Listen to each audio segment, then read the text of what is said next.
Bonjour,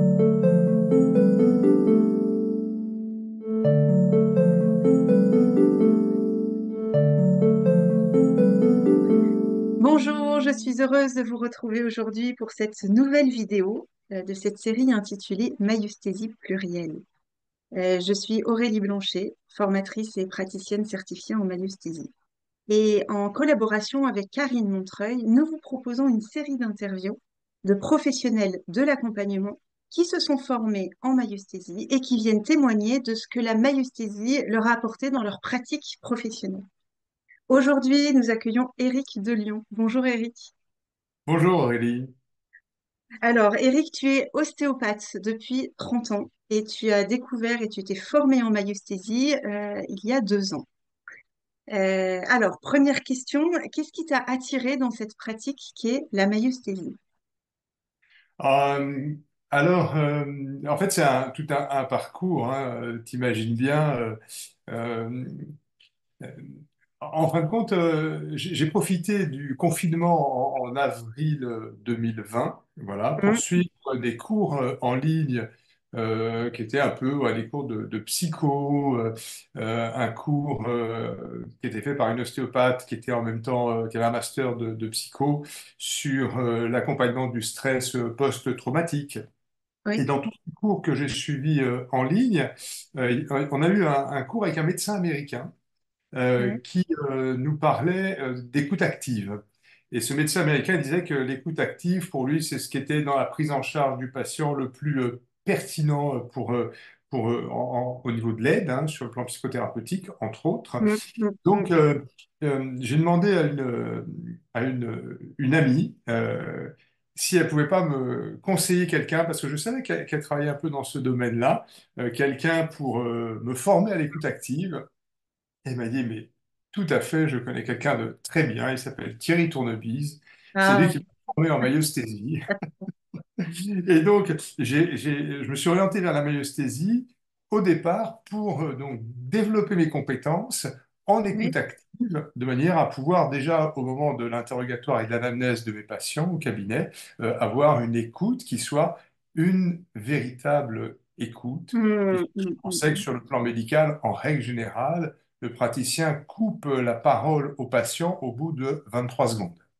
Voilà. Ouf. Voilà, c'est très court.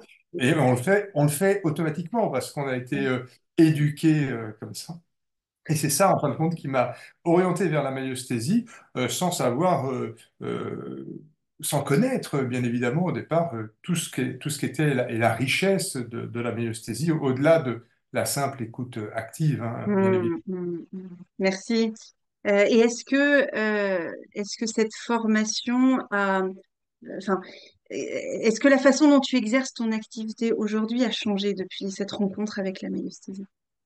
Oui, oui, bien sûr, ça a beaucoup changé. Alors, ça m'a permis effectivement d'améliorer le point que je voyais nécessaire, qui était donc au moment de l'interrogatoire et de l'anamnèse, pour Mm, vraiment que le patient soit vraiment écouté et qu'on puisse valider ce qu'il nous disait, que lui sache qu'il a été entendu, etc. Donc pour construire l'interrogatoire et l'anamnèse, ça m'a vraiment apporté sur un plan technique, hein, des choses mm, extrêmement précises. Et puis ça mm, m'a aussi apporter dans la pratique, vraiment dans l'exercice, on va dire, thérapeutique, hein, l'exercice de ma profession, donc où la main est le médiateur du soin. Pourquoi? Parce que en ostéopathie, on a souvent, à travers le toucher, des informations qui viennent. Et on a besoin des fois de valider auprès du patient ce qu'on a ressenti, ce qu'on a perçu, etc. Et à ce moment-là, la démarche maïeusthésique, effectivement, est vraiment précieuse parce que ça permet vraiment d'aller toucher des choses qui rentrent en résonance finalement avec le motif de consultation du jour, mais qui sont des choses qui ont été vécues antérieurement, et de vraiment faire le lien et d'expliquer et de comprendre ce qui se passe, les enjeux finalement de la consultation du moment, quoi. mm. Ok. Et est-ce que le regard que tu portes sur tes patients aujourd'hui a changé? Oui, oui, bien sûr. Bien sûr. Ok. Ah, le regard a vraiment changé puisque Thierry et l'ensemble des formateurs en maïeusthésie insiste beaucoup sur la différenciation entre sujet et objet. Voilà.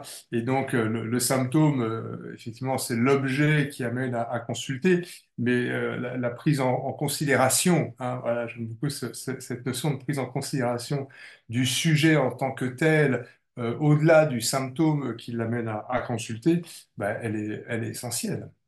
Surtout qu'en ostéopathie, effectivement, le symptôme pour nous, c'est toujours l'élément qui est montré, mais on sait que la cause, elle est ailleurs. Mais là, on ne va pas rencontrer une cause en tant qu'objet, on va rencontrer un élément en tant que sujet. Et bien sûr, ça change tout. Ça C'est change tout. le pas de côté qu'on fait, effectivement, est tellement différent que il y a un grand changement dans la prise en charge du patient. À la fois simple et à la fois, ça change tout. Alors simple, oui, oui, simple. C'est Simple pas mais toujours, pas facile. c'est pas toujours facile parce que c'est Ouais. délicat. Alors la délicatesse, elle est pas simple, elle est subtile. Voilà. Donc énoncer comme ça, c'est simple. Dans la réalisation, c'est tellement subtil et tellement précieux, tellement délicat des fois que c'est pas toujours aussi simple. Voilà, mais ça, c'est Pas toujours aussi facile. voilà, Ouais. ma petite expérience, puisque ça Oui, fait oui.